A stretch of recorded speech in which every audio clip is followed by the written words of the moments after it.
ज्योतिषशास्त्रानुसार यंदा होळीच्या दिवशी भद्राचं सावट असल्याचं सांगितलं जात आहे. शिवाय या दिवशी चंद्राचं ग्रहणही आहे. मग होळीचा सण साजरा करायचा की नाही, होळिका दहन करायचं की नाही, जर करायचं असल्यानं होळिका दहन कुठल्या मुहूर्तावर करायचे, असे अनेक प्रश्न सर्वसामान्यांना पडले आहेत.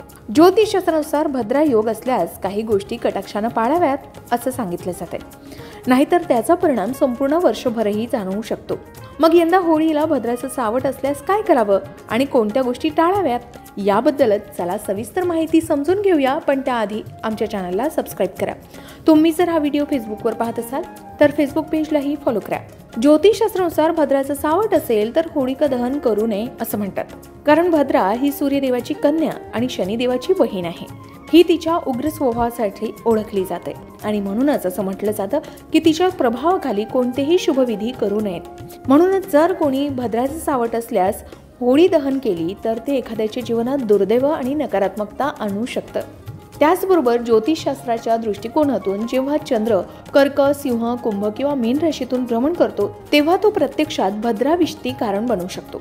भद्रा पृथ्वीवर राहते असं म्हटलं जातं. म्हणूनच या काळात कोणतेही शुभ कार्य करणं टाळावं.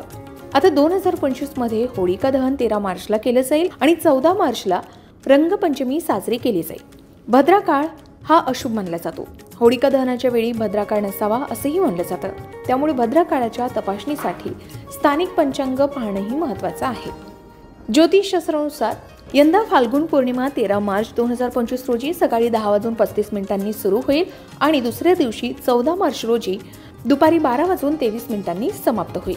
आता होळिका दहनात भद्रा वेळ आहे. भद्रा पूज 13 मार्च 2025 रोजी संध्याकाळी 6:57 आहे. ही वेळ 8:14 असेल.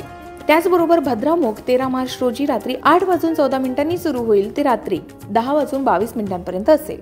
भद्राची वेळ संपल्यानंतरच रात्री 10:22 होळिका दहन करावं असं सांगितलं जात आहे.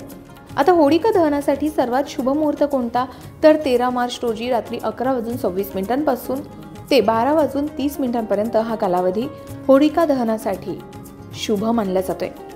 म्हणजे ही वेळ मध्यरात्रीची असेल. आता भद्रा काळात होळिका दहन का करू नये, तर आधी सांगितल्याप्रमाणे भद्रा ही सूर्यदेवाची कन्या आहे आणि शनिदेवाची बहीण आहे. तिच्या उग्र स्वभावासाठी ती ओळखली जाते. म्हणूनच असं म्हटलं जातं की तिच्या प्रभावाखाली कोणतंही शुभ कार्य करू नये, कोणतेही विधी करू नयेत. शिवाय ज्योतिषशास्त्राच्या दृष्टिकोनातून जेव्हा चंद्र कर्क, सिंह, कुंभ किंवा मीन राशीतून भ्रमण करतो तेव्हा तो प्रत्यक्षात भद्राविष्टी कारण बनू शकतो. आता होळीच्या दिवशी भद्राचं सावट असेल तर काय करावं आणि काय करू नये, तर होळिका दहनाच्या वेळी भद्रा योग असल्यास काही विशेष गोष्टींची काळजी घेणं तितकंच महत्त्वाचं आहे. कारण धार्मिक शास्त्रानुसार भद्रेच्या कालावधीत होळी दहन करणं अशुभ मानलं जातं. यामुळे कुटुंबावर संकट येण्याची शक्यता असते. मग अशा वेळी काय करावं, तर भद्रेच्या काळात होळी दहन करणं टाळावं. शक्यतो भद्रेचा शेवटचा टप्पा म्हणजे भद्रा पुच्छ असल्यास त्यामध्ये होळी दहन करता येतं. म्हणजेच मुहूर्त पाहून होळिका दहन करावं. दुसरी महत्त्वाची गोष्ट म्हणजे या दिवशी आपण काही गुप्त उपाय सुद्धा करू शकतो. या दिवशी तिळाच्या तेलाचा दिवा लावून भगवान श्रीहरी विष्णू आणि भगवान हनुमंताची पूजा करावी. विष्णू सहस्त्रनामाचं पठण करावं, हनुमान चालिसाचं पठण करावं. याचबरोबर या काळामध्ये रोगनाशनासाठी उपाय केला जाऊ शकतो. तो म्हणजे एक नारळ होळीमध्ये अर्पण करावा. यामुळे नकारात्मक ऊर्जा दूर होते. शिवाय होळी दहनानंतरची राख घरात आणून तिजोरीत किंवा घराच्या कोपऱ्यात ठेवल्यानं घरात सुख समृद्धी सौभाग्य वाढतं असं सांगितलं जातं. आता या काळात काय करू नये, तर हा काळ नकारात्मक शक्तींना सक्रिय करणारा असतो. त्यामुळे या काळामध्ये व्यवसाय, गृहप्रवेश किंवा मोठ्या निर्णयांना टाळावं. एकंदरीतच भद्रेच्या वेळी नवीन काम सुरू करू नये. शिवाय भद्रा असताना वादविवाद करणं टाळावं, अपशब्द वापरणं टाळावं, कारण त्यामुळे नकारात्मक शक्ती आकर्षित होतात. याही व्यतिरिक्त अशुद्ध शरीरानं होळी दहन करू नये. स्नान करून स्वच्छ वस्त्र परिधान करून होळीच्या ठिकाणी जावं. शिवाय होळीमध्ये दूषित पदार्थ अर्पण करू नयेत. खराब किंवा सडलेलं अन्न अर्पण करू नये. प्लास्टिक किंवा रसायनयुक्त वस्तू होळीत टाकू नये. यामुळे नकारात्मक ऊर्जा वाढते. जर होळीच्या दिवशी भद्रा असेल तर शक्य असल्यास होळी दहन भद्रा संपल्यानंतरच करावं. योग्य मुहूर्त, मंत्र आणि उपाय याचा वापर केल्यास भद्रेचे वाईट परिणाम टाळता येऊ शकतात आणि होळीचा सण शुभ आणि सुखसमृद्धीदायक ठरू शकतो. तर मंडळी, तुमच्याकडे होळीशी संबंधित आणखी काही शंका आहे का? तुमच्याकडे काही माहिती आहे का? सल्ला हवा असल्यास कृपया कमेंट सेक्शनमध्ये लिहा.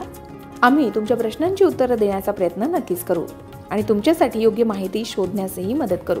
आणखी एक महत्त्वाची गोष्ट म्हणजे आमच्या चॅनलवर तुम्हाला असेच धार्मिक, सांस्कृतिक आणि उत्सवाबद्दलचे इतर व्हिडिओसुद्धा मिळतील।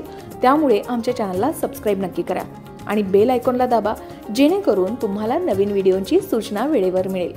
जर तुम्हाला हा व्हिडिओ माहितीपूर्ण वाटला असेल तर कृपया लाईक करा, शेअर करायला विसरू नका। तुमच्यासाठी हा सण किती खास आहे याबद्दलचे तुमचे विचारसुद्धा कमेंटमध्ये नक्की सांगा। होळीच्या सणाबद्दल तुम्हाला काही विशेष अनुभव असतील तर ते देखील आम्हाला सांगू शकता। लोकमत भक्तीच्या सर्व प्रेक्षकांना आनंदी आणि सुरळीत होळीच्या शुभेच्छा। अशाच प्रकारे सणावारासंबंधित व्रतवैकल्य असतील, उपासना असतील, पूजाविधी संबंधित आणखी काही माहिती तुम्हाला हवी असेल, त्याचबरोबर वास्तुशास्त्र, ज्योतिषशास्त्र, अंकशास्त्र यांसारख्या विषयावर तुमच्या मनात काही शंका असतील तर त्या कमेंट बॉक्समध्ये नक्की विचारा। शिवाय तुम्हाला आणखीन कोणत्या विषयावरचे व्हिडिओ ऐकायला आवडतील ते सुद्धा कमेंट करून सांगा। या संबंधित संपूर्ण मार्गदर्शन तुमच्यापर्यंत पोहोचवण्याचा आमचा हा प्रयत्न आहे, तेव्हा कमेंट नक्की करा। अशाच प्रकारच्या माहितीपूर्ण व्हिडिओसाठी लोकमत भक्ती चॅनलला नक्की सबस्क्राईब करा आणि बेल आयकॉनला क्लिक करा, म्हणजे आमच्या नवनवीन व्हिडिओचं नोटिफिकेशन तुम्हाला मिळत राहील। तसेच योग्य आध्यात्मिक मार्गदर्शनासाठी लोकमत भक्तीच्या फेसबुक पेज आणि इन्स्टा पेजला लाईक आणि फॉलो करायला विसरू नका।